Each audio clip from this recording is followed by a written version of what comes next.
সালে পুলিশের গুলিতে মারা যান শত শত শিক্ষার্থী ও সাধারণ মানুষ। আন্দোলনে শিক্ষার্থীদের তাজা রক্তেও মন ভেজেনি ফ্যাসিস্ট হাসিনার। বিভিন্ন জায়গায় হামলা, গ্রেপ্তার ও গুলির সরাসরি নির্দেশ দিতেন শেখ হাসিনা।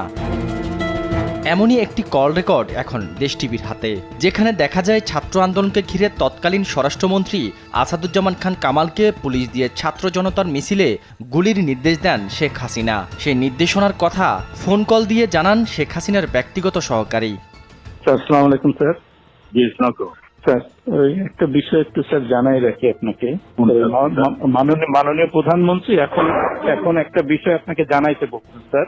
সেটা হলো স্যার, ওই সালথায় যেসব বিএনপি জামাতের নেতা আছে এগুলোকে অ্যারেস্ট করে ফেলা, যেভাবেই হোক কিছু অ্যাকশন এখনই ওই ওদের বাড়ি। আমি এখনই নিচ্ছি। আর পলিটিক্যালি স্যার ওরা যেহেতু পূর্বে আমাদেরও একই রোল এখন। ওকে, ঠিক আছে।